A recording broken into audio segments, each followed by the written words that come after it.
Hello my dear students, कैसे हैं आप सब। आई होप आप सब बहुत बढ़िया होंगे। मैं प्रिंस स्वागत करता हूं आप सबका आपके अपने चैनल कॉमर्स अड्डा 247 के ऊपर।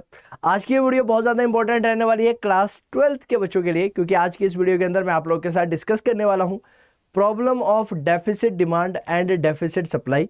यह हमारी एक इंपॉर्टेंट चैप्टर है, लेकिन आज की इस क्लास के अंदर ये वन शॉट वीडियो रहेगी जहां पर मैं आप लोगों के साथ डिस्कस करूंगा प्रॉब्लम ऑफ डेफिसिट डिमांड, यानी कि डेफिसिट डिमांड के बारे में आप लोगों को समझाने की कोशिश करूंगा।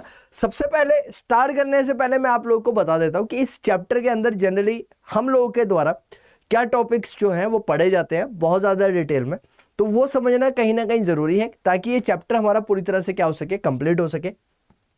तो हमारे पास क्या क्या टॉपिक्स है इस चैप्टर के अंदर कवर करने के लिए, तो सबसे पहले हमारे पास क्या आता है, सम एसेंशियल कॉन्सेप्ट्स, कुछ इंपॉर्टेंट चीज़ें हैं, यानी कि डेफिशिएंट डिमांड और डेफिशिएंट सप्लाई के कॉन्सेप्ट को समझने के लिए कुछ कॉन्सेप्ट्स है हमारे पास। उन कॉन्सेप्ट्स को समझना सबसे ज़्यादा ज़रूरी है ताकि हमें बहुत अच्छी तरह से पूरा का पूरा चैप्टर समझ में आए। और वो चीज़ें क्या है हमारे पास, सबसे पहले हमारे पास आता है फुल एम्प्लॉयमेंट इक्विलिब्रियम के बारे में बात करते हैं, और दूसरा हमारे पास है अंडर एम्प्लॉयमेंट इक्विलिब्रियम।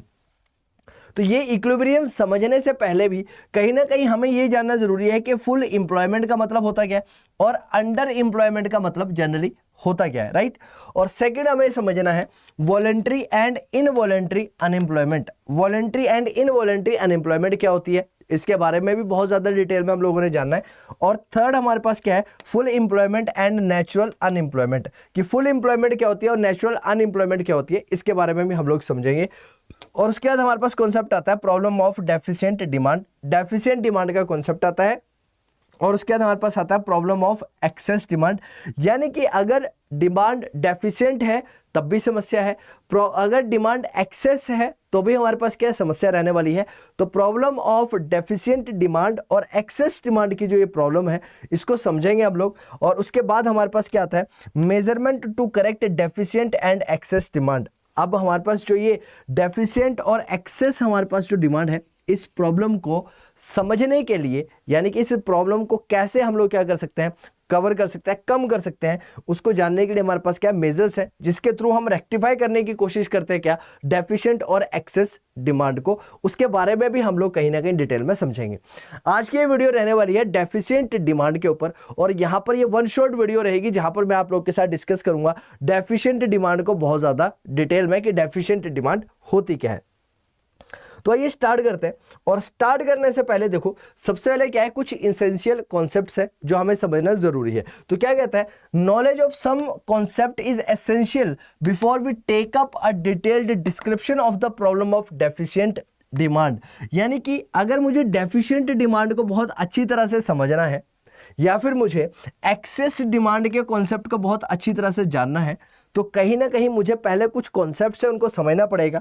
और सबसे पहला कॉन्सेप्ट आता है हमारे पास प्रॉब्लम ऑफ फुल एम्प्लॉयमेंट, और दूसरा हमारे पास है अंडर एम्प्लॉयमेंट इक्विलिब्रियम। यानी कि सबसे पहले तो हम यही समझेंगे कि फुल एम्प्लॉयमेंट क्या होता है, और दूसरा हम समझेंगे अंडर एम्प्लॉयमेंट क्या होता है, और उसके बाद उसका इक्विलिब्रियम जानने की कोशिश करेंगे।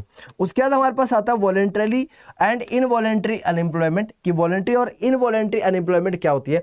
और थर्ड हमारे पास आता है full employment and natural unemployment, कि फुल एम्प्लॉयमेंट और नेचुरल अनएम्प्लॉयमेंट के अंदर बेसिक डिफरेंस क्या होता है। तो आइए स्टार्ट करते हैं। और स्टार्ट करेंगे हम किससे, सबसे पहले हम समझेंगे full employment equilibrium and under employment equilibrium. अब अगर आप लोगों ने मेरी पिछली वीडियोस देखी हैं जहां पर मैंने एग्रीगेट डिमांड और एग्रीगेट सप्लाई के बारे में बहुत ज़्यादा डिटेल में बताया, तो आप लोगों को एक चीज़ पता है कि जब हम मैक्रो इकोनॉमिक्स की बात करते हैं, तो मैक्रो इकोनॉमिक्स के अंदर जब हम पर्टिकुलरली इक्विलिब्रियम की बात करेंगे, तो आप लोगों को पता है कि आपका जो इक्विलिब्रियम है वो कहाँ पर स्टक होता है, जहां पर आपकी एग्रीगेट डिमांड आपकी एग्रीगेट सप्लाई की क्या होती है, बराबर होती है। दो अप्रोच हम लोगों ने वहां पे पढ़ी थी, एक तो हमारा जब एग्रीगेट डिमांड एग्रीगेट सप्लाई के बराबर हो जाए तब हमारा इक्विलिब्रियम निकल कर आता है, और दूसरा हमारा इक्विलिब्रियम निकल कर आता है जब हमारी सेविंग जो है वो हमारी इन्वेस्टमेंट के बराबर हो जाती है, यानी कि एस जो है वो हमारा आई के बराबर हो जाए तो भी हमारा इक्विलिब्रियम क्या किया जा सकता है, स्टक किया जा सकता है, इक्विलिब्रियम जो है वो हमारा आ सकता है। क्लियर है इतनी बात? जी सर। अब एक चीज समझना, यहां पर क्या कहता है equilibrium is stuck when, equilibrium कब आता है हमारा, जब AD is equal to AS है, यानी कि एग्रीगेट डिमांड एग्रीगेट सप्लाई के बराबर है, या फिर हमारी सेविंग जो है वो हमारी इन्वेस्टमेंट के बराबर है। जब हमारी सेविंग इन्वेस्टमेंट के बराबर हो जाए तो भी हमारा इक्विलिब्रियम जो है वो आता है। लेकिन यहां पर इंपॉर्टेंट बात ध्यान में रखने वाली क्या है, क्या कहता है, but it need not necessarily correspond to the situation of full employment, यानी कि ऐसा जरूरी नहीं है, क्या कहता है यहां पर ध्यान से समझ लो, कहता है ऐसा जरूरी नहीं है कि अगर आपका एग्रीगेट डिमांड एग्रीगेट सप्लाई के बराबर है या फिर आपकी जो सेविंग्स है वो इन्वेस्टमेंट्स के बराबर है, तब भी इक्विलिब्रियम कहता है आपका अटेन होता है। लेकिन ऐसा जरूरी नहीं है कि ये फुल एम्प्लॉयमेंट की सिचुएशन में भी आपका इक्विलिब्रियम देखने के लिए मिले। इसका मतलब क्या है, फुल एम्प्लॉयमेंट का मतलब है कि आपके जो रिसोर्सेज हैं वो पूरी तरह से क्या हो रहे हैं, यूटिलाइज हो रहे हैं, यानी कि आपके रिसोर्सेज पूरी तरह से यूटिलाइज हो रहे हैं। उसके बावजूद ऐसा होना जरूरी नहीं है कि आपका एग्रीगेट डिमांड एग्रीगेट सप्लाई के क्या आ जाए, बराबर आ जाए, राइट। वो बात यहां पर बोली गई है। तो यहां पर कहता भी है, कहता है when resources are fully utilised in the economy. आगे ध्यान से समझना, क्या कहता है, कहता है aggregate demand and aggregate supply में be equal even when resources are not fully utilized or when there is unemployment in the economy। कहता है जो आपके रिसोर्सेज हैं, आपकी एग्रीगेट डिमांड एग्रीगेट सप्लाई दोनों आपस में बराबर हो सकते हैं अगर आपके रिसोर्सेज पूरी तरह से यूटिलाइज नहीं हुए तब भी। तो इसका सिंपल से सेंस में समझाने का मतलब यह है कि आपका एग्रीगेट डिमांड एग्रीगेट सप्लाई के बराबर होगा अगर आपको इक्विलिब्रियम स्टक करना है मैक्रो इकोनॉमिक्स के पर्सपेक्टिव से। सेकेंड थिंग कहता है एग्रीगेट डिमांड एग्रीगेट सप्लाई के बराबर हो, तो इसके लिए ऐसा होना जरूरी नहीं है कि आपकी फुल एम्प्लॉयमेंट है, यानी कि आपके सारे के सारे रिसोर्सेज इफेक्टिवली यूटिलाइज हुए हैं उसके बाद आपका इक्विलिब्रियम अचीव हो जाए, ऐसा भी जरूरी नहीं है। और दूसरा पॉइंट ये कहता है कि कई बार ऐसा भी हो सकता है कि आपके रिसोर्सेज पूरी तरह से यूटिलाइज नहीं हुए हैं लेकिन उसके बावजूद आपका जो इक्विलिब्रियम है वो अचीव हो रहा है। वो बात यहां पर बोली गई है और वही बात यहां पर क्या की गई है, समझाई गई है। और इसी चीज को आगे चलकर हम लोग ग्राफिकली भी क्या करेंगे, समझेंगे, राइट। तो यहां पर क्या कहता है, कहता है इसको एक एग्जांपल के साथ समझ लेते हैं कि क्या समझाने की कोशिश की जाती है।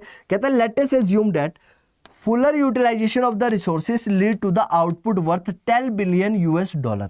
कहता है आपने अगर पूरे के पूरे रिसोर्सेज को पूरी तरह से यूज के लिए, यानी कि फुल एम्प्लॉयमेंट की सिचुएशन है, कैसी सिचुएशन है, फुल एम्प्लॉयमेंट की सिचुएशन है, सारे के सारे रिसोर्सेज फुली यूटिलाइज्ड है एक इकोनॉमी के अंदर, क्लियर है। तो कहता है आपने जब सारे के सारे रिसोर्सेज को पूरी तरह से यूटिलाइज किया तो आप जो टोटल आउटपुट निकाल पाए वो 10 बिलियन यूएस डॉलर का निकाल पाए एक अकाउंटिंग ईयर के अंदर।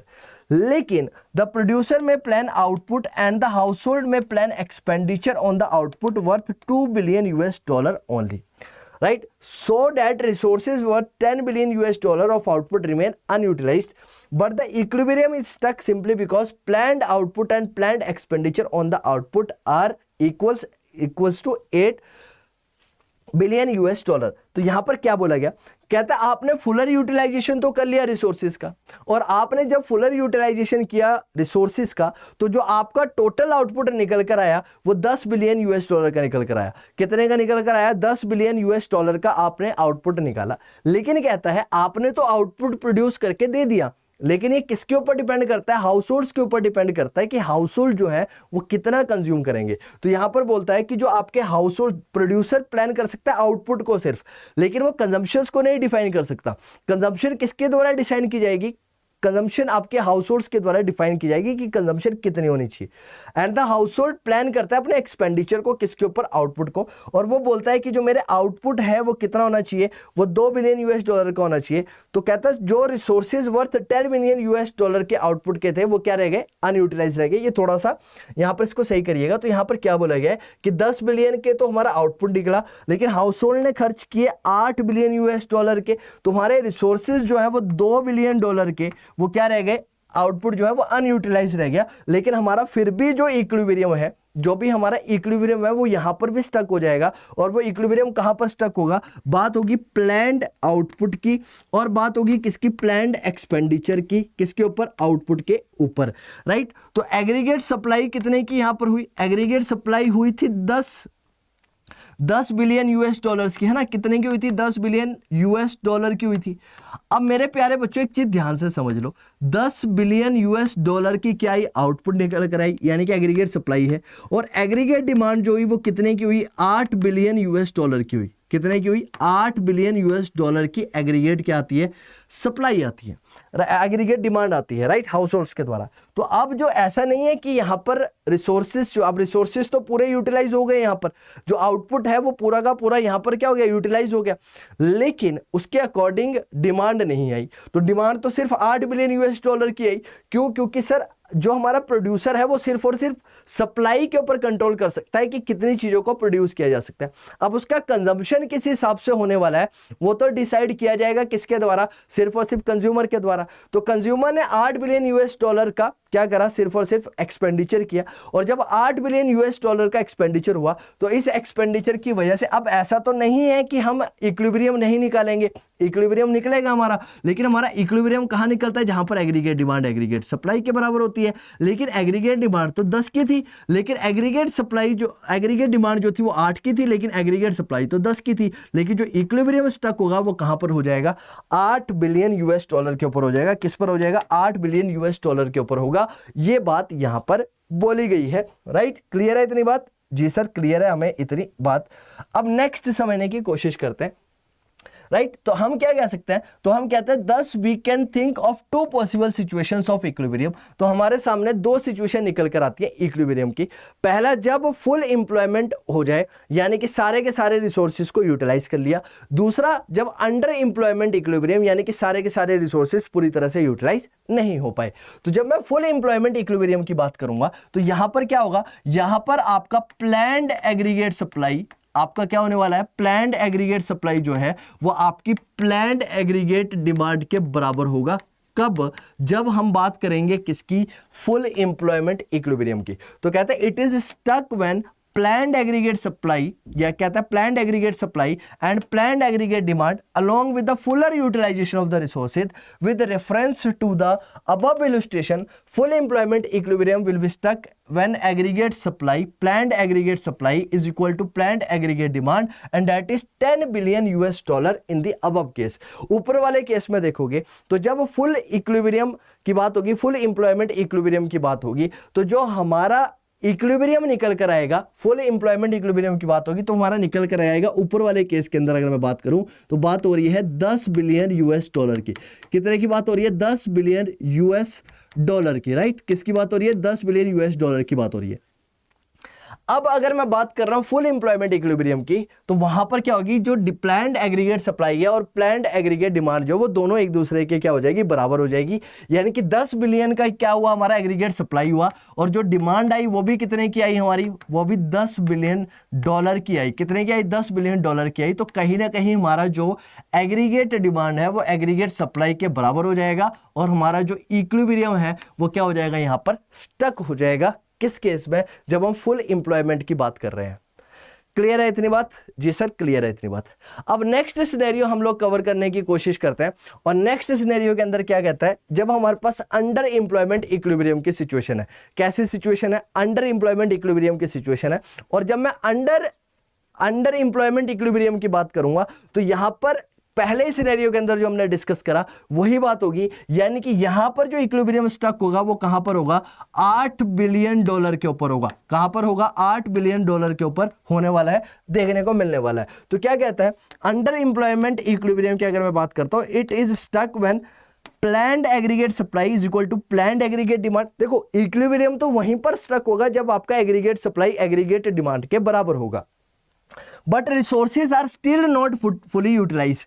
लेकिन यहां पर आपके रिसोर्सेज पूरी तरह से यूटिलाइज नहीं होंगे। पहले वाले सिनेरियो के अंदर आपके सारे के सारे रिसोर्सेज जो है वो फुली क्या होने वाला है, यूटिलाइज होने वाले हैं, so that there is excess capacity in the economy. तो यहां पर अभी भी इकोनॉमी के अंदर क्या है, एक्सेस कैपेसिटी बची है। अभी और ज्यादा रिसोर्सेज को क्या किया जा सकता है, यूटिलाइज किया जा सकता है, रिसोर्सेज अभी बचे हुए हैं। With reference to the above illustration, under employment equilibrium is stuck when planned aggregate supply is equal to planned aggregate demand और वो कहां पर निकल कर आ रहा है, वहां पर 8 बिलियन यूएस डॉलर की निकल कर आ रही है। यानी कि 10 बिलियन यूएस डॉलर की बात थी, वहां पर सिर्फ और सिर्फ 8 बिलियन को ही हम लोग क्या कर पाए, डिमांड कर पाए। तो 2 बिलियन जो है वो अभी भी क्या रह गए, अनएम्प्लॉयड रह गए। क्या रह गए, अनएम्प्लॉयड रह गए। तो इस सिनेरियो के अंदर जो हमारा जो इक्विलिब्रियम निकल कर आएगा वो निकल कर आएगा 8 बिलियन यूएस डॉलर के ऊपर। किसके ऊपर निकल कर आएगा, 8 बिलियन यूएस डॉलर के ऊपर हमारा इक्विलिब्रियम निकल कर आएगा। इक्विलिब्रियम स्टक होने वाला है इस वाले सिनेरियो के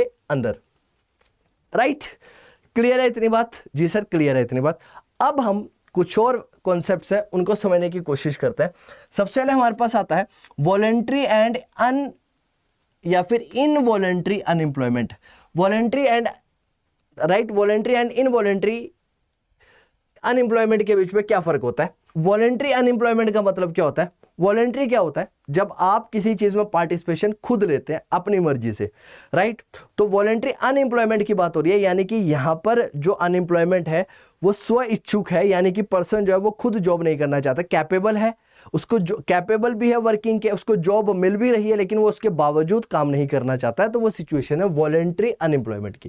तो देखो क्या कहता है, voluntary unemployment basically refers to a situation when people choose to remain unemployed, जहां पर लोग जो है वो अनएम्प्लॉयड रहना पसंद करते हैं, even when jobs are available, बेशक उसको जॉब मिल रही है उसके बावजूद वो अनएम्प्लॉयड रहना क्या करता है, प्रीफर करता है। They may not be willing to work at all, वो काम नहीं करना चाहते हैं, और not willing to work at the existing wage rate. और यहां पर दो कारण हो सकते हैं उसके अनएम्प्लॉयड रहने के, या तो वो काम करना नहीं चाहता है, और दूसरी चीज अगर वो काम करना चाहता है तो जो उसको वेज रेट मिल रहा है उस वेज रेट पर वो काम नहीं करना चाहता है, यानी कि एग्जिस्टिंग वेज रेट से वो सेटिस्फाइड नहीं है, उस वेज रेट पर वो काम नहीं करना चाहता है, इसकी वजह से वो क्या है, अनएम्प्लॉयड है।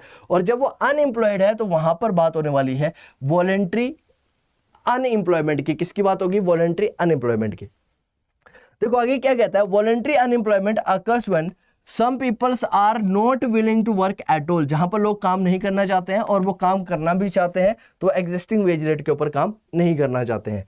वहीं पर अगर मैं इनवॉलेंट्री अनएम्प्लॉयमेंट की बात करता हूं, किसकी बात करता हूं, इनवॉलेंट्री अनएम्प्लॉयमेंट की बात करता हूं, तो ये बेसिकली रेफर करता है उस सिचुएशन को when some peoples are not getting work, यहां पर लोग काम करना तो चाहते हैं लेकिन लोगों को जॉब नहीं मिल रही है, राइट। जैसी वो जॉब करना चाहते हैं उस हिसाब से जॉब उन लोगों को नहीं मिल रही है, तो वो है इनवॉलेंट्री अनएम्प्लॉयमेंट। तो इनवॉलेंट्री अनएम्प्लॉयमेंट एक ऐसी सिचुएशन है when some peoples are not getting work, लोगों को काम नहीं मिल रहा है, when even they are willing to work, वो काम करना चाहते हैं और वो एग्जिस्टिंग वेज रेट पर भी काम करने के लिए तैयार हैं, यानी कि जो वेज रेट अभी चल रहा है उस वेज रेट के ऊपर वो काम करने के लिए रेडी भी हैं, लेकिन उसके बावजूद उनको जॉब नहीं मिल रही है, उसके बावजूद वो काम नहीं देख पा रहे हैं। तो कहते हैं it is a situation when aggregate demand is not enough to induce fuller utilisation of the existing resources, यानी कि यहां पर एग्रीगेट डिमांड इतनी नहीं है, या फिर हम ये बोल सकते हैं कि यहां पर डिमांड इतनी नहीं हो रही है कि जिनको जॉब नहीं मिल रही है उनको जॉब दी जा सके एग्जिस्टिंग रेट पर। अब देखो सीधा सा कॉन्सेप्ट है, सीधा सा फंडामेंटल है, अगर आपको जॉब चाहिए, राइट, अगर आपको क्या चाहिए, जॉब चाहिए, तो जॉब कैसे क्रिएट होगी, जब डिमांड ज्यादा होगी। ज्यादा डिमांड रिसोर्सेज की, अगर ज्यादा डिमांड प्रोडक्ट की एक इकोनॉमी के अंदर होगी तो उतने ज्यादा ही उसके लिए क्या होने वाली है, उसके लिए उतनी ज्यादा ही इंप्लॉयमेंट की जो सिचुएशन है वो क्रिएट होगी, इंप्लॉयमेंट जो है वो देखने को मिलने वाली है। तो कहता है ये एक ऐसी सिचुएशन है यहां पर जो एग्रीगेट डिमांड है वो एग्रीगेट डिमांड इतनी नहीं है कि वो फुलर यूटिलाइजेशन करवा सके एग्जिस्टिंग रिसोर्सेज का, यानी कि जो अभी हमारे रिसोर्सेज है उसको पूरी तरह से यूटिलाइज करवा सके, उतनी डिमांड जनरेट नहीं हो रही है एक इकोनॉमी के अंदर। तो कहता है accordingly planned output is lower than the potential output. तो यहां पर हमारा जो प्लान्ड आउटपुट है वो पोटेंशियल आउटपुट से क्या है, कम है, यानी कि लोग पोटेंशियल आउटपुट ज्यादा है, लोग ज्यादा डिमांड कर सकते हैं, लेकिन अभी प्लान्ड आउटपुट क्या उसके अकॉर्डिंग कम है। तो क्या कहता है, फुल एम्प्लॉयमेंट आउटपुट, यहाँ पर प्लान्ड पोटेंशियल आउटपुट का मतलब क्या है, full employment output. There is excess capacity in the economy and some peoples are forced to remain unemployed, right. यहां पर क्या एक्सेस कैपेसिटी है, राइट, कैसी है, एक्सेस कैपेसिटी है कि इकोनॉमी के अंदर, यानी कि ऑलरेडी एक्सेस में कैपेसिटी है रिसोर्सेज की, तो अभी यहां पर लोगों को क्या किया जाएगा, फोर्स किया जाएगा कि वो कुछ टाइम पीरियड के लिए क्या रहेंगे, अनएम्प्लॉयड रहेंगे, और over the period of time जब और ज्यादा डिमांड जनरेट होगी तो इन लोगों को एग्जिस्टिंग वेज रेट के ऊपर क्या मिलने वाला है, फिर अपॉर्चुनिटी मिलने वाली है, फिर जॉब मिलने वाली है। क्लियर है?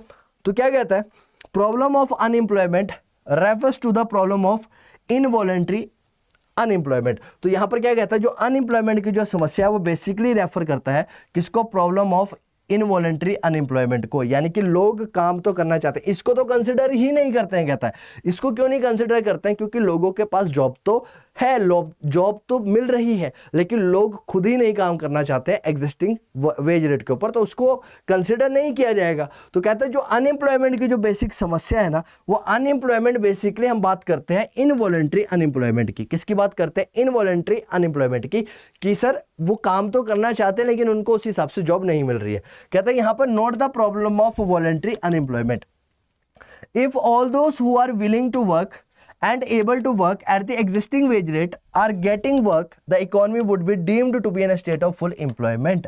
कहता सर अगर जो काम करना चाहते हैं और उनको काम मिल रहा है, यानी कि अगर मान लो मैं हूं, अगर मैं जॉब करना चाहता हूं और मुझे जॉब मिल रही है, तो हम ये बोल सकते हैं कि एक इकोनॉमी के अंदर फुलर यूटिलाइजेशन देखा जा रहा है रिसोर्सेज का, राइट। तो कहता है existing wage rate are getting work, the economy would be deemed to be the state of full employment. तो हम इकोनॉमी को मान लेंगे in the state of full employment when there is voluntary unemployment in the economy. अगर voluntary employment है economy के अंदर तो हम उसको कंसिडर नहीं करेंगे, हम उसको फुलर यूटिलाइजेशन मान लेंगे। कब? तब मानेंगे जब ये जो पर्सन है जो इनवॉलंटरी अनएम्प्लॉयमेंट की कैटेगरी के अंदर है, उनको जॉब मिल रही है।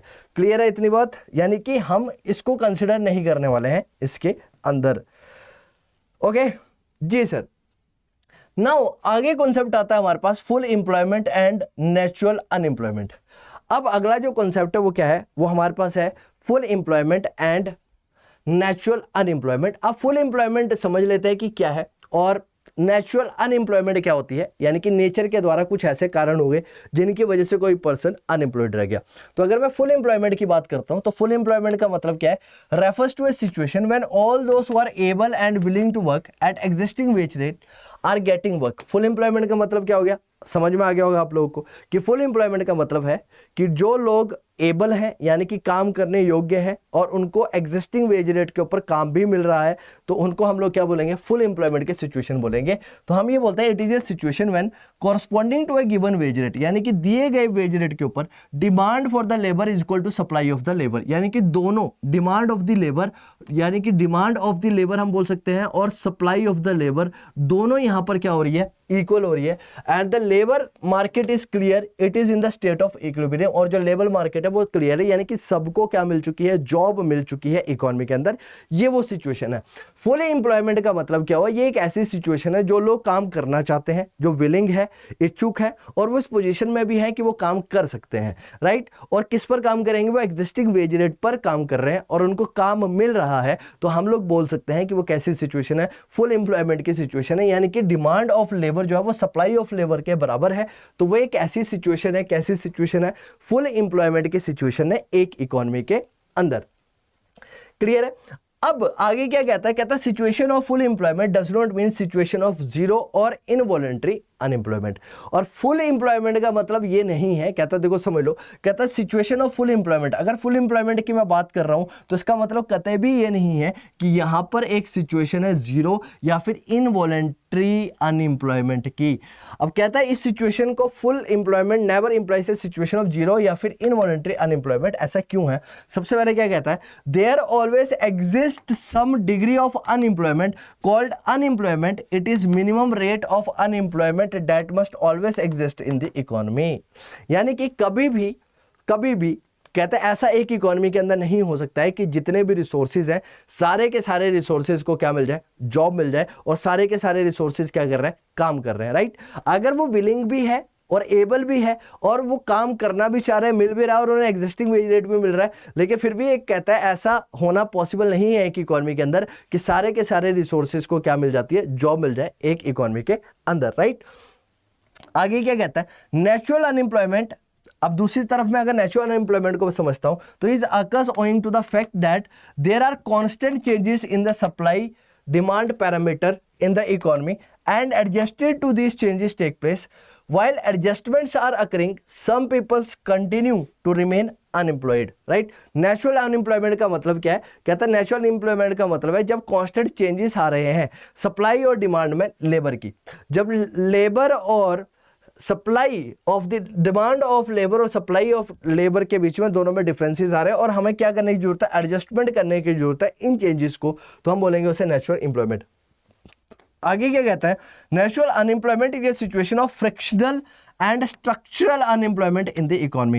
ये जो हमारी नेचुरल अनएम्प्लॉयमेंट है किसको दिखाता है, फ्रिक्शनल और स्ट्रक्चरल अनएम्प्लॉयमेंट को दिखाता है। तो आप लोग एक चीज समझ सकते हैं कि जो हमारा नेचुरल अनएम्प्लॉयमेंट है इसको हम फर्दर बोल सकते हैं, इसको बांटा जा सकता है फ्रिक्शनल और स्ट्रक्चरल अनएम्प्लॉयमेंट के अंदर। और फ्रिक्शनल अनएम्प्लॉयमेंट का मतलब क्या है, देखिए समझिएगा, in the word of Gardner. और जब कभी आप अगर आपके एग्जाम में ऐसा क्वेश्चन आए और इसको आप ऐसे रेफर करते हैं कि भाई आपसे पूछा गया व्हाट इज फ्रिक्शनल अनएम्प्लॉयमेंट और आपने इसको बताया according to the words of Gardner और फिर आप एक्सप्लेन करते हैं, तो आपके ज्यादा मार्क्स स्कोर करने के चांसेस यहां पर बढ़ जाते हैं। तो क्या कहता है, frictional unemployment is the unemployment associated with the changing of jobs in dynamic economy, right. जो जेम्स क्या कहता है यहां पर, कहता है फ्रिक्शनल अनएम्प्लॉयमेंट का मतलब क्या है, ये वो अनएम्प्लॉयमेंट है जो बेसिकली क्योंकि जो जॉब है over the period of time क्या हो रही है, चेंज हो रही है। अब जैसे कि आप लोगों को पता है कि over the period of time क्या हुआ, टेक्नोलॉजी में एडवांसमेंट हुआ। तो टेक्नोलॉजी में एडवांसमेंट होने की वजह से बहुत सारे लोग जो पहले पुराने तरीके से काम करते थे, जो एम्प्लॉयड थे, अब उनको हटाकर जो टेक्नोलॉजी इनेबल्ड पर्सन्स है उनको ज्यादा चांसेस दिए जा रहे हैं जॉब करने के।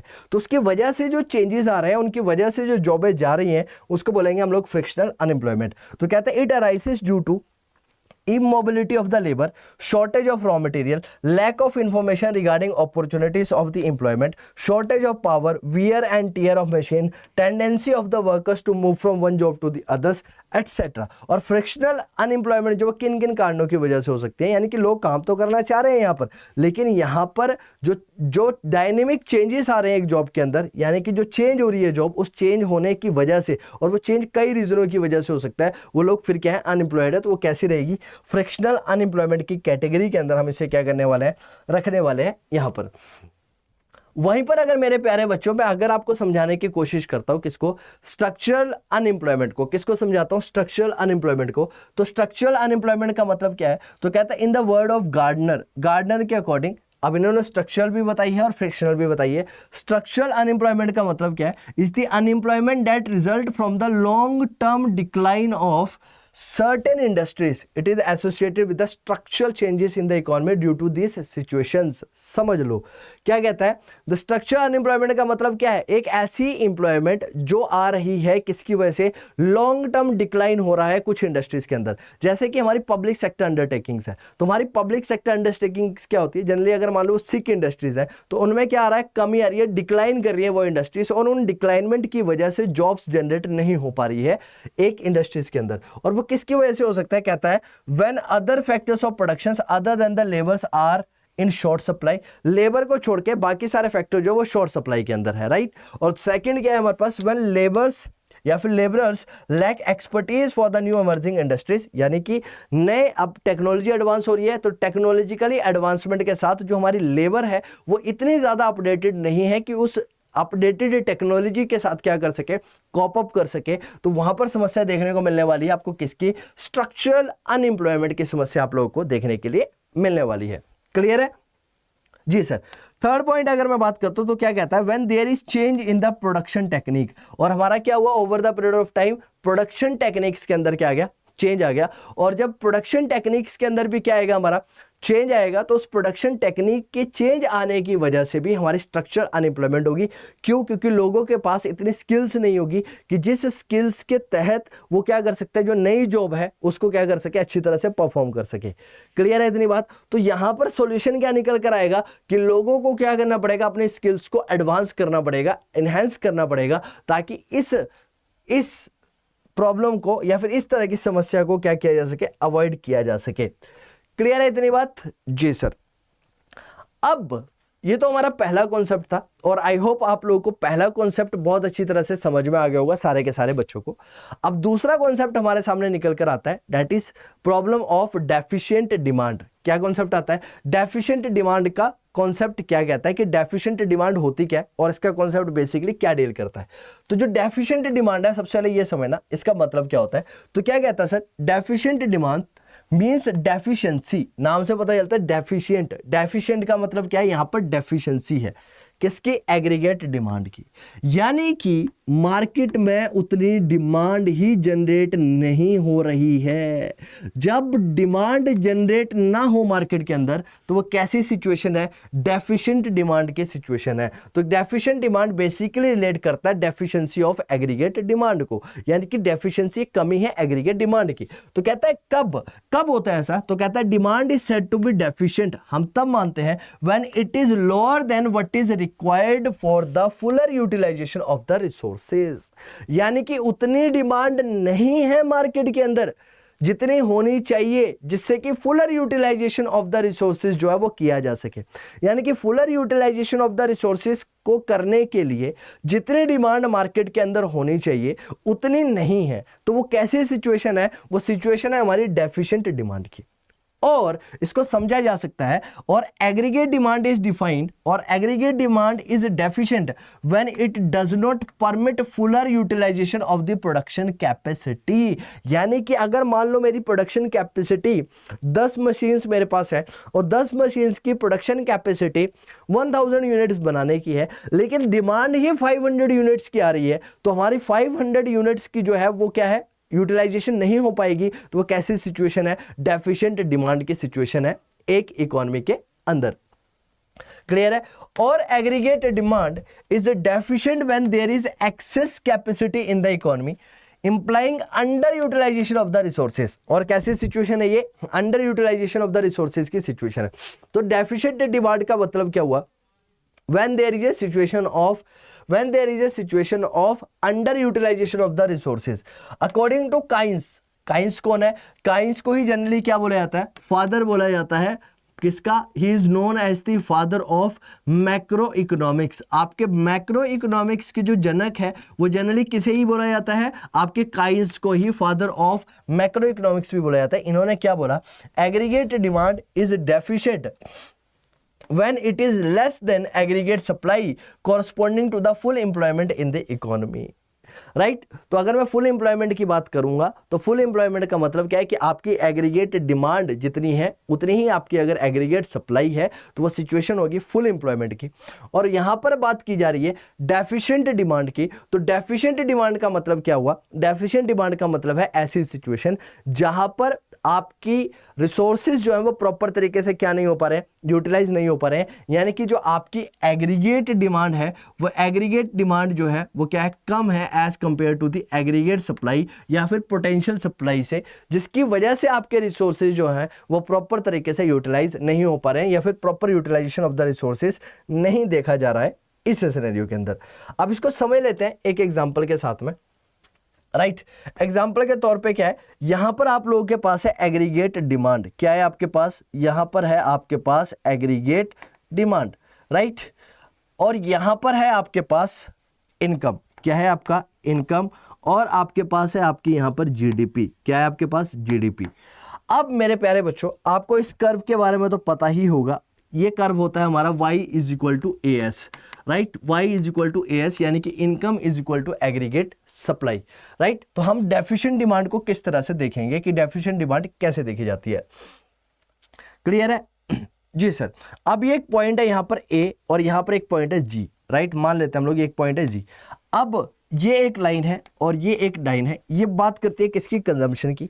अब यहाँ पर कंजम्पशन कितनी है, इतनी है, राइट। ये मान लेते हैं हम x कंजम्पशन है, और यहाँ पर अगर कंजम्पशन जाती है तो मान लेते हैं ये y कंजम्पशन है, कितनी है, y कंजम्पशन है।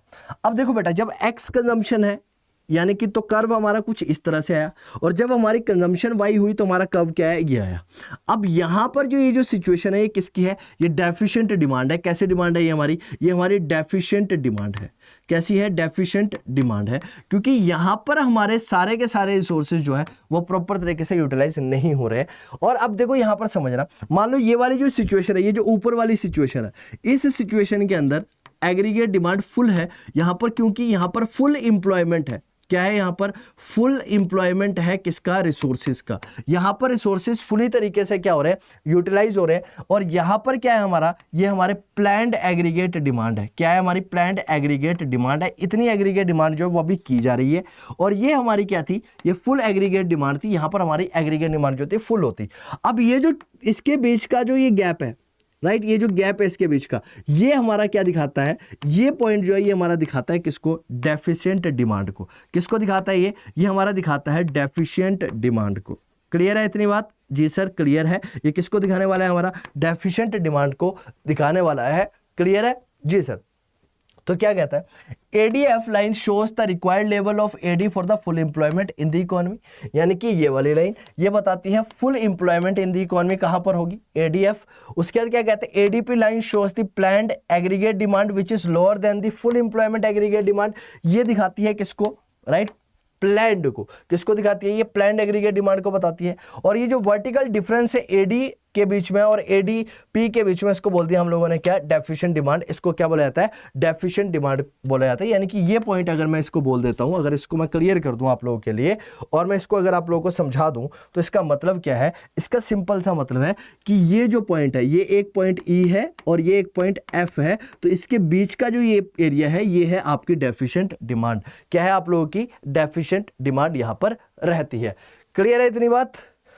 जी सर, ये बात हमें बिल्कुल अच्छी तरह से क्लियर हो गई। अब रीजन समझ लेते हैं कि क्या कारण रहते हैं, किन कारणों की वजह से जो आपकी डिमांड है वो डेफिशिएंट है, राइट। तो causes of deficient aggregate demand, ये जो आपकी एग्रीगेट डिमांड है, राइट, ये डेफिशिएंट क्यों हुई, क्योंकि फुलर यूटिलाइजेशन नहीं हो सका हमारे रिसोर्सेज का, सीधा सा बात है। तो कहता है अगर मैं अब यहाँ पर 2 सेक्टर इकोनॉमी के पर्सपेक्टिव से भी समझेंगे और फिर 4 सेक्टर इकोनॉमी के पर्सपेक्टिव से भी समझेंगे कि क्या रीजन रहे, किन कारणों की वजह से जो हमारी डिमांड है वो पूरी नहीं हो पाई, राइट, या फिर जो ज़्यादा डिमांड है वो नहीं आ पाई। तो अगर 2 सेक्टर क्लोज्ड इकोनॉमी के पर्सपेक्टिव से मैं समझता हूँ, तो कहता है the deficiency of aggregate demand occurs largely due to 2 factor.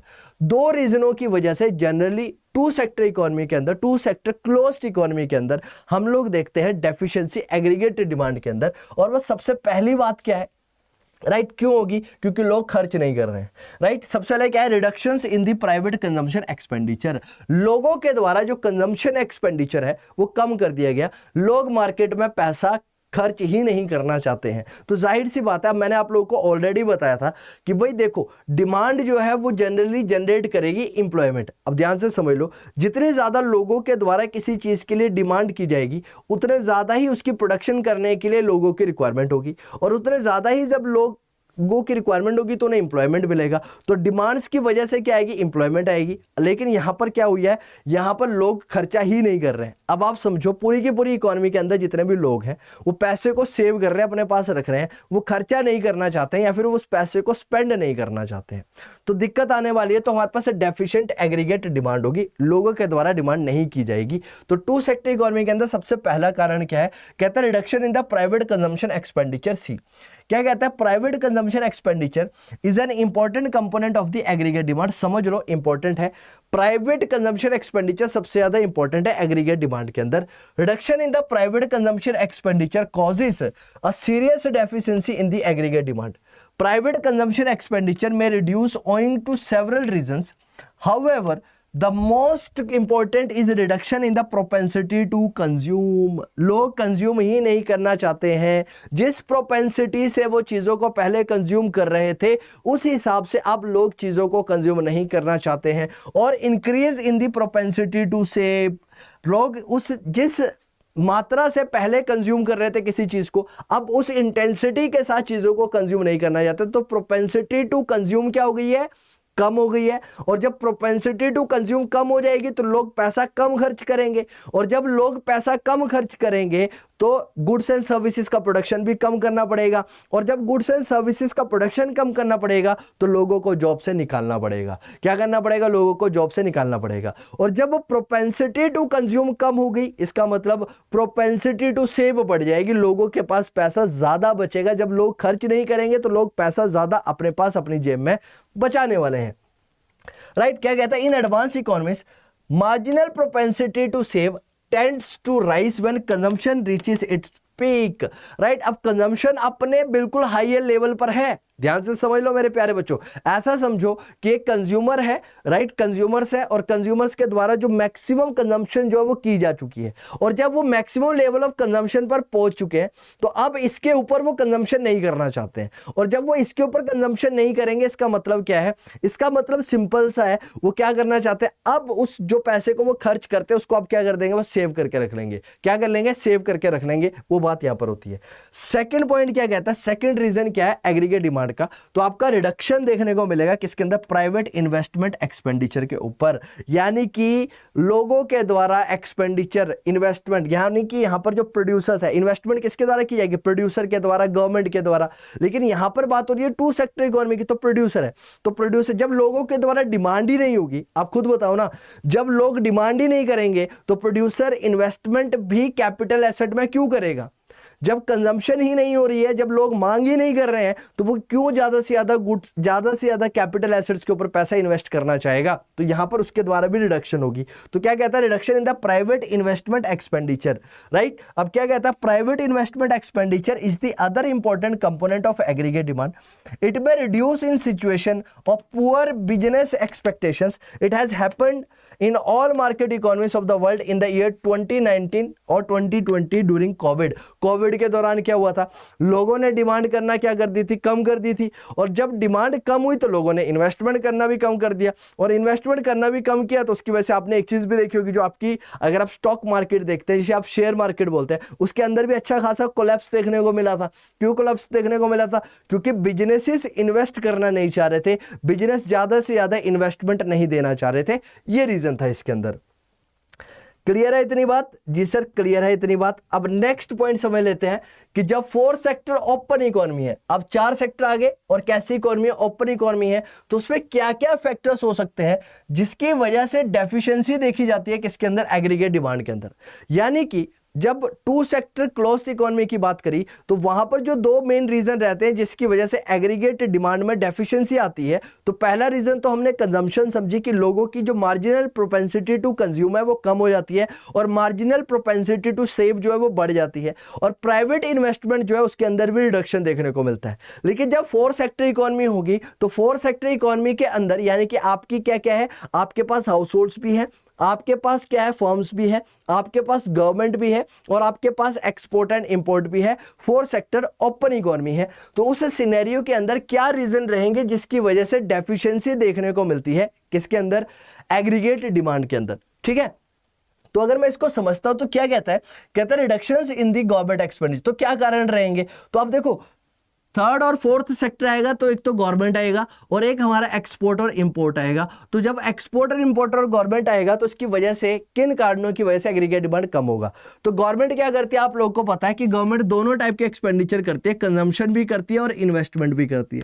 दोनों टाइप की इन्वेस्टमेंट गवर्नमेंट के द्वारा की जाती है, राइट। कंजम्पशन भी करती है गवर्नमेंट, दोनों चीजें करेगी, कंजम्पशन भी करेगी और इन्वेस्टमेंट भी करेगी। तो गवर्नमेंट क्या करेगी? यहां पर एक्सपेंडिचर कम कर देगी, reduction in the government expenditure, government कम पैसा खर्च करेगी। तो खुद गवर्नमेंट भी पैसा क्या करेगी? यहां पर बचाएगी। तो गवर्नमेंट में कट इट्स कंजम्पशन एक्सपेंडिचर और इन्वेस्टमेंट एक्सपेंडिचर। देखो समझ लो, यहां पर गवर्नमेंट या तो कंजम्पशन एक्सपेंडिचर को कम कर देगी या तो इन्वेस्टमेंट एक्सपेंडिचर को कम कर देगी। अब मेरे प्यारे बच्चों ध्यान से समझ लो, कंजम्पशन एक्सपेंडिचर और के साथ इन्वेस्टमेंट एक्सपेंडिचर के बीच में और लिखा गया है, क्योंकि गवर्नमेंट कंजम्पशन भी करती है और गवर्नमेंट इन्वेस्टमेंट भी करती है। गवर्नमेंट दोनों की दोनों चीजें करती है, इसलिए और के साथ आया।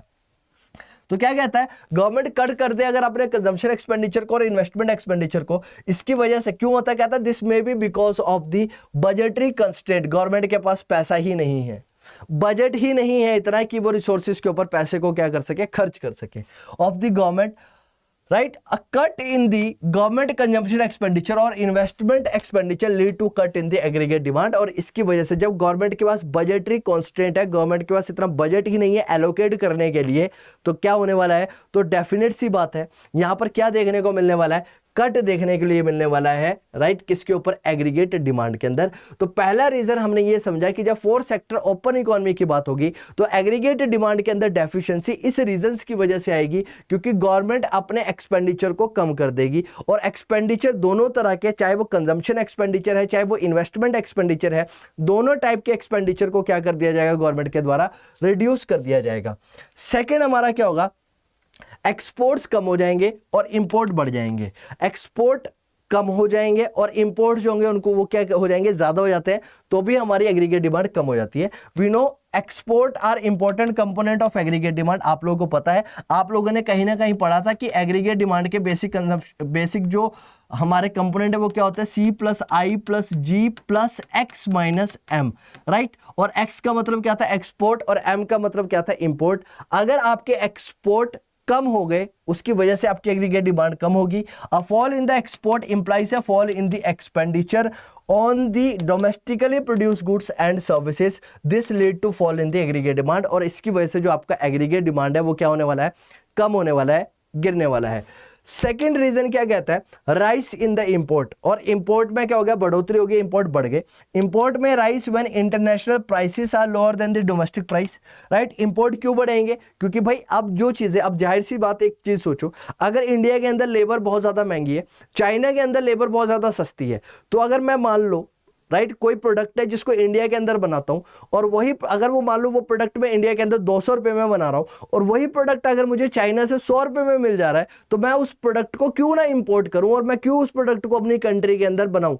क्लियर है इतनी बात। तो मैं उसको क्या करना चाहूंगा, बाहर की कंट्री से इंपोर्ट करना चाहूंगा, तो इसकी वजह से मेरा इंपोर्ट जो होगा वो बढ़ जाएगा, राइट। तो क्या कहता है, imports are negative component of the aggregate demand. आप लोगों को पता है नेगेटिव कंपोनेंट है, क्यों है, यहां पर देखो x माइनस एम है। अगर आप इसको ऐसे भी लिखते हो C plus I plus G plus x, तो वहां पर आता है माइनस एम। क्या आता है आपका, माइनस एम आता है। तो ये कैसा कंपोनेंट है, माइनस कंपोनेंट है, नेगेटिव कंपोनेंट है। और इसकी वजह से जब ये नेगेटिव कंपोनेंट है तो आपकी एग्रीगेट डिमांड जो है वो क्या होने वाली है, कम होने वाली है, रिड्यूस होने वाली है, या फिर फॉल करने वाली है। Accordingly a rise in the import lead to a fall in the aggregate demand. और जैसे जैसे अगर आपके इंपोर्ट्स बढ़ेंगे तो उसकी वजह से जो आपकी एग्रीगेट डिमांड है वो क्या हो जाएगी, कम हो जाएगी, रिड्यूस हो जाएगी। सिंपल सा कॉन्सेप्ट है। नेक्स्ट क्या कहता है, increase in the tax rate. Increase in the tax rate leaves lesser disposal income when with the people. तो लोगों के पास कम से कम डिस्पोजेबल इनकम होगी। और डिस्पोजेबल इनकम का मतलब होता है income after reducing the tax. Tax यानी कि मान लो बेटा मैंने 25,000 रुपये कमाए, और 25,000 रुपये कमाने के बाद मैंने टैक्स दिया गवर्नमेंट को, और टैक्स दिया मान लो मैंने 2,000 रुपये, मेरे पास बचे 23,000 रुपये। तो ये जो 23,000 रुपये ये मेरी डिस्पोजेबल इनकम है। क्या है डिस्पोजेबल इनकम, तो डिस्पोजेबल इनकम का मतलब होता है आफ्टर टैक्स इनकम। क्या बोलते हैं, आफ्टर टैक्स इनकम को हम लोग बोलते हैं डिस्पोजेबल इनकम।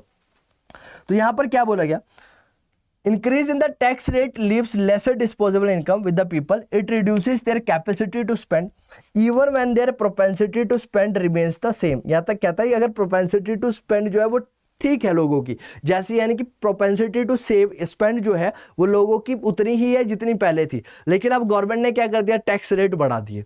और जब टैक्स रेट बढ़ा दिए तो उसकी वजह से गवर्नमेंट को ज़्यादा टैक्स देना पड़ेगा, लोगों के पास कम पैसा आएगा, तो जिसकी वजह से उनकी डिस्पोजेबल इनकम जो है वो कम हो जाएगी। और जब उनकी डिस्पोजेबल इनकम कम होगी तो उसकी वजह से ऑटोमेटिकली जो हमारी एग्रीगेट डिमांड है कहता है वो क्या हो जाएगी, कम हो जाएगी। तो lower disposable income mean lower level of aggregate demand. और इसकी वजह से जो एग्रीगेट डिमांड है वो भी कैसे होने वाली है, कम होने वाली है, रिड्यूस होने वाली है इस सिनेरियो के अंदर। तो क्या कहता है briefly we can say that the deficiency of the demand is a situation when planned aggregate demand is lower than the full employment level। ध्यान से समझ लो, बहुत इंपॉर्टेंट बात बोली गई है कि जो प्लान्ड एग्रीगेट डिमांड है वो कम है किससे, फुल एम्प्लॉयमेंट से। तो it indicated by a downward shift in the aggregate demand function. और इसकी वजह से जो आपका एग्रीगेट डिमांड फंक्शन है उसमें क्या आएगा, डाउनवर्ड शिफ्ट देखने को मिलेगा। तो क्या कहता है जो पॉसिबल रीजन है वो क्या क्या हो सकता है, reduction in consumption, reduction in investment, reduction in government expenditures, reductions in export, rice in import, increase in taxation. ये आपके 6 रीजंस हैं जिस रीजंस की वजह से 4 सेक्टर इकोनॉमी के अंदर आपकी जो एग्रीगेट डिमांड है वो क्या हो जाती है, रिड्यूस हो जाती है। आपकी जो एग्रीगेट डिमांड है वो कम आती है। आगे क्या कहता है, deficiency of demand occurs when C, I, G and X component of the aggregate demand tends to rise. It is indicated by a downward shift in the aggregate demand from its full employment. Clear है इतनी बात? जी sir clear है। I hope आप लोगों को ये चीजें अभी तक समझ में आ रही होगी, राइट? ये आप लोगों को बहुत अच्छी तरह से समझ में आ रही है। आई होप आप लोग समझ पा रहे होंगे। और अगर आप लोगों को बहुत अच्छी तरह से समझ में आ रही है और चैनल पे पहली बार हो तो चैनल को लाइक करना मत भूलिएगा, सब्सक्राइब करना मत भूलिएगा। नेक्स्ट क्या कहता है, consequences of the deficient aggregate demand, right. अगर मैं डेफिशिएंट एग्रीगेट डिमांड की बात करूं तो उसके क्या परिणाम होंगे? 4 right critical situations in the economy, इसकी वजह से 4 क्रिटिकल सिचुएशन अराइज होगी एक इकोनॉमी के अंदर। यानी कि अगर हमारे पास डेफिशिएंट एग्रीगेट डिमांड है, यानी कि हमारी एग्रीगेट डिमांड जो वो कम हो गई है एक इकोनॉमी के अंदर, तो देखो क्या समस्या होगी। वो इस इकोनॉमी के अंदर प्रोडक्शन ज़्यादा नहीं होगी, प्रोडक्शन ज़्यादा नहीं होगी तो उसकी वजह से इन्वेस्टमेंट नहीं होगी, और इन्वेस्टमेंट नहीं होगी तो उस कंट्री की, उस इकोनॉमी की ग्रोथ नहीं होगी, ग्रोथ के ऊपर इंपैक्ट पड़ेगा, और ग्रोथ के ऊपर इंपैक्ट के साथ साथ लोगों की जॉबें जाएगी, अनएम्प्लॉयमेंट की सिचुएशन आएगी। तो क्या कहता है, सबसे पहले क्या आता है, कहता है sir under employment equilibrium, right. Under employment की सिचुएशन आ जाएगी। अब अनएम्प्लॉयमेंट की भी सिचुएशन नहीं रही, अब अंडर एम्प्लॉयमेंट की सिचुएशन आएगी। तो क्या कहता है, deficient demand leads to the under employment equilibrium. owing to the deficiency of the aggregate demand, producers are not able to fully utilize the resources। क्योंकि सर एग्रीगेट डिमांड ही नहीं है तो अब रिसोर्सेज भी पूरी तरह से यूटिलाइज नहीं होंगे या नहीं किए जा सकते हैं, किसके द्वारा, प्रोड्यूसर के द्वारा। कहता है प्रोडक्शन कैपेसिटी के अकॉर्डिंग आपकी एग्रीगेट डिमांड नहीं है तो आपकी प्रोडक्शन कैपेसिटी भी नहीं होगी। प्लैंड आउटपुट रिमेन लेस, जो आपका प्लैंड आउटपुट है वो भी कम हो जाएगा than the potential output corresponding to the fuller utilisation of the resources, accordingly under employment equilibrium stuck in the economy. और कैसी सिचुएशन आएगी, अंडर एम्प्लॉयमेंट की सिचुएशन आएगी। यानी कि ऐसा समझ लो, क्या कहता है, कहता है सर अगर डेफिशिएंसी होगी एग्रीगेट डिमांड के अंदर तो 4 क्रिटिकल सिचुएशन आएगी। सबसे पहले अंडर एम्प्लॉयमेंट इक्विलिब्रियम स्टक होगा, और अंडर एम्प्लॉयमेंट इक्विलिब्रियम का मतलब है कि डेफिशिएंट डिमांड की वजह से अंडर एम्प्लॉयमेंट होगा। कैसे, डेफिशिएंसी अगर होगी एग्रीगेट डिमांड के अंदर तो जो हमारा प्रोड्यूसर है वो प्रॉपर तरीके से फुल यूटिलाइजेशन नहीं कर पाएगा।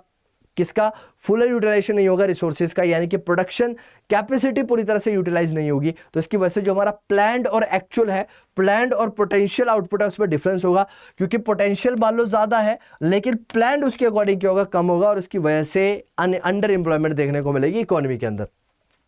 आगे क्या कहता है, owing to the deficiency of the demand equilibrium between AS and AD stuck at a lower level of GDP. लो बेटा वही कॉन्सेप्ट आ गया, किसकी वजह से जो जीडीपी है वो लोअर लेवल पर आ जाएगा। इसका मतलब अगर आपने थोड़ी देर पहले वो कर्व पढ़ा था वो कुछ इस तरह से था, अब वो मान लो यहां पर आ जाएगा, यहां पर और नीचे आ जाएगा इस केस के अंदर, इस सिनेरियो के अंदर। तो कहता है इज स्टक, तो एग्रीगेट सप्लाई और एग्रीगेट डिमांड का जो कर्व है वो कहां पर स्टक होने वाला है, अब लोअर लेवल ऑफ जीडीपी के ऊपर होने वाला है, lower level of the full employment level. This is called under employment equilibrium, और इसको क्या बोलेंगे, अंडर एम्प्लॉयमेंट इक्विलिब्रियम बोलने वाले हैं। और इसको एक बार समझ भी लेते हैं। ये देखो राइट, कर्व कुछ वैसा ही बना, राइट, जैसा कर्व पहले बना था वैसे ही कर्व यहां पर देखने को मिल रहा है। लेकिन देखो यहां पर सिचुएशन क्या है, कर्व वही है बेटा, यहां पर क्या है, फुल एम्प्लॉयमेंट है, यहां पर प्लान्ड एग्रीगेट डिमांड है।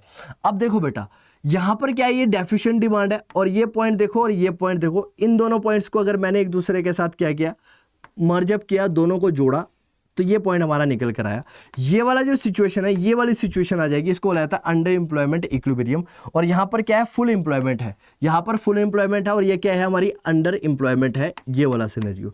इतने से हमारी क्या हो जाएगी, अनएम्प्लॉयमेंट, जो हमारा रिसोर्सेज का यूटिलाइजेशन है वो कम हो जाएगा इसके अंदर। तो क्या कहता है, डेफिशिएंट डिमांड है हमारी ईएफ के ऊपर, ये हमारी डेफिशिएंट डिमांड है।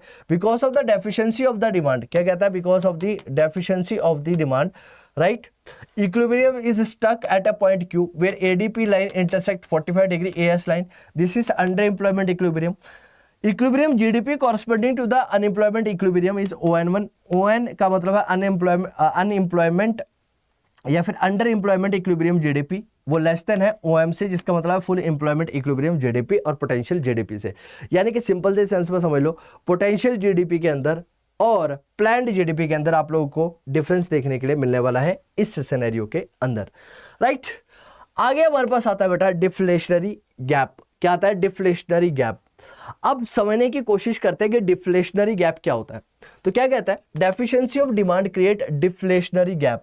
अब जब हमारी डिमांड, एग्रीगेट डिमांड कम होगी तो उसकी वजह से क्या आएगा, डिफ्लेशनरी गैप आएगा एक इकोनॉमी के अंदर। और इसका मतलब क्या है, it is when lack of demand lead to deflationary pressure in the economy, right, invest in the hurt, right, seemed to invest in the hurt, right.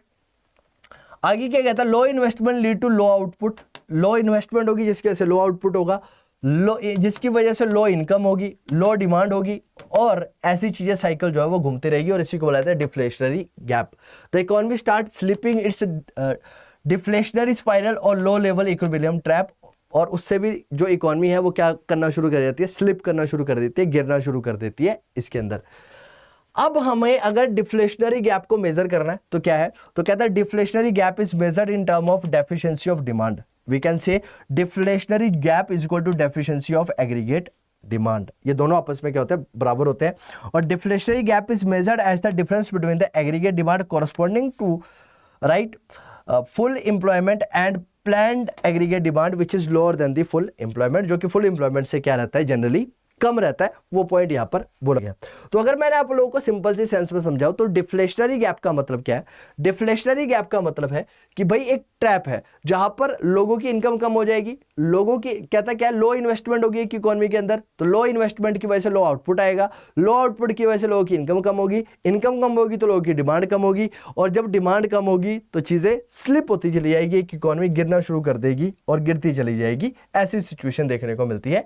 और ये कर्व भी अगेन वैसा ही बताता है कि आपका जो डिफ्लेशनरी गैप है वो डेफिशिएंट डिमांड के बराबर है। और ये कहां पर देखने को मिल रहा है, वो यहां पर आपको अगेन यहां पर ईएफ पॉइंट पर देखने के लिए मिलेगा। किस पॉइंट पर देखने को मिलेगा, ईएफ पॉइंट के ऊपर यही पॉइंट आपको देखने के लिए मिलने वाला है। राइट, क्लियर है इतनी बात? जी सर, इतनी बात हमें बहुत अच्छी तरह से क्लियर हो जाती है और इतनी चीजें जो है वो हमें बहुत अच्छी तरह से क्या हो गई है, क्लियर हो गई है। हमें इतनी बातें जो है बहुत अच्छी तरह से समझ आ चुकी है। क्लियर है? अगर आप लोगों को वीडियो अच्छी लगी तो आप लोग चैनल को सब्सक्राइब जरूर करिएगा। अब हमारे पास लास्ट कॉन्सेप्ट है इसके अंदर, अनडिजायर्ड स्टॉक और लॉस ऑफ प्रॉफिट। अब अनडिजायर्ड स्टॉक का मतलब क्या होता है और लॉस ऑफ प्रॉफिट जो है इसका कॉन्सेप्ट क्या कहता है, इसको भी समझ लेते हैं। राइट, तो क्या कहता है यहां पर, कहता है undesired stock, it is a situation of low aggregate demand, producers are not able to sell all that they plan to sell or wish to sell, accordingly undesired stock tends to pile up। तो कहता है जब aggregate demand कम है, तब खुद सोचो आप एक प्रोड्यूसर हो, अब मैं एक कंज्यूमर हूं, अब मैं डिमांड ही नहीं कर रहा, आप किसी प्रोडक्ट को बना रहे हो, अपने बना के रख लिया और मैं उसकी डिमांड ही नहीं कर रहा हूं, मैं मांग ही नहीं रहा वो चीजें, तो अब क्या होने वाला है, आपके पास जो स्टॉक है वो कंपाइल करना शुरू कर देगा। तो अनडिजायर्ड स्टॉक जो होगा वो आपके पास कंपाइल करना, कंपाइलेशन होना उसकी क्या हो जाएगी, शुरू हो जाएगी। राइट, तो इसकी वजह से क्या होगा, कहता है clearance of undesired stock often lead to fall in the prices. अब मेरे पास अनडिजायर्ड स्टॉक जो है, जो मेरा क्लोजिंग स्टॉक है वो क्या हो गया, पाइल अप हो गया। अब ये पाइल अप होने की वजह से, इसके एक्यूमुलेशन होने की वजह से अब मुझे क्या करना पड़ेगा, इसको बेचना पड़ेगा। अब मेरे पास अगर कोई रिसोर्सेज पड़े हैं तो मुझे इसको सेल करना पड़ेगा, और मुझे अगर इसको सेल करना है तो सेल करने के लिए मुझे क्या करना पड़ेगा, या तो मुझे प्राइसेस को कम करना पड़ेगा। सेकंड, इसके अंदर क्या, fall in the planned output for the year ahead. Right, उसकी वजह से या फिर मेरी जो आउटपुट है वो आगे आने वाले टाइम पे कम हो जाएगी। क्यों कम हो जाएगी, क्योंकि मेरा अभी तक पुराना जो आउटपुट था वो पुराना जो स्टॉक था वो ही सेलअप नहीं हुआ, तो मैं फिर नया प्रोडक्ट क्यों बनाऊंगा एक इकोनॉमी के अंदर। और इन्हीं दोनों की वजह से अगेन डिफ्लेशनरी स्पाइरल एक इकोनॉमी के अंदर आएगा, और डिफ्लेशनरी स्पाइरल देखा जाएगा, अगेन इकोनॉमी के अंदर चीजें कम होगी। राइट, सेकंड क्या है हमारे पास, लॉस ऑफ प्रॉफिट। जब आपकी डेफिशिएंसी होगी एग्रीगेट डिमांड में तो इसकी वजह से लॉस ऑफ प्रॉफिट होगा। जाहिर सी बात है, जब आपकी एग्रीगेट डिमांड कम होगी तो प्रॉफिट भी कम हो जाएगा। This happens because producers are not able to clear their stock. और ऐसा क्यों हुआ, प्रॉफिट क्यों कम हुआ, प्रॉफिट इसलिए कम हुआ क्योंकि प्रोड्यूसर जो है वो अपने स्टॉक को क्लियर नहीं कर पाया। और क्या रीजन हो सकता है, राइट, और क्या रीजन हो सकता है और क्या बातें हो सकती है, किसकी वजह से लॉस ऑफ प्रॉफिट देखा गया, तो बोला गया undesired stock lead to price crash. और अनडिजायर्ड स्टॉक जब आपके पास पड़ा होगा, अनडिजायर्ड स्टॉक जो है जब आपके पास होगा, देखने को मिलेगा, तो उसकी वजह से आप लोगों का जो प्राइस है वो क्या हो जाएगा, क्रैश हो जाएगा, प्राइस जो होगा वो गिर जाएगा। तो क्या कहता है briefly, deficiency of demand hurts business expectations, और डेफिशिएंसी ऑफ डिमांड की वजह से बिजनेस एक्सपेक्टेशंस भी कम होती है। लो बिजनेस एक्सपेक्टेशंस और bearish business expectation lead to low investment, low level of income and employment, and overall level of economic activities reduces and economy is caught in the level of equilibrium trap where low demand leads to low income and low income leads to low demand। यानी कि एक deflationary spiral आ जाता है एक पूरी की पूरी economy के अंदर इस ट्रैप की वजह से। क्लियर है इतनी बात? आई होप आप सब लोगों को ये चीजें क्लियर होगी। एक बार फटाफट से अनडिजायर्ड स्टॉक और लॉस ऑफ प्रॉफिट का कॉन्सेप्ट देख लेते हैं। अनडिजायर्ड स्टॉक का कॉन्सेप्ट क्या कहता है? ये एक वैसी सिचुएशन है कि जब एक इकोनॉमी के अंदर एग्रीगेट डिमांड कम होगी तो जो प्रोड्यूसर के पास जो स्टॉक था वो सारे के सारे स्टॉक को कहीं ना कहीं सेल नहीं कर पाएगा जिसको वो बेचना चाहता था, और इसकी वजह से जो अनडिजायर्ड स्टॉक है वो क्या होता चला जाएगा, पाइलअप होता चला जाएगा। और इसको अब क्या करना है, उस स्टॉक को अब उसको क्या करना पड़ेगा, क्लियर करना पड़ेगा।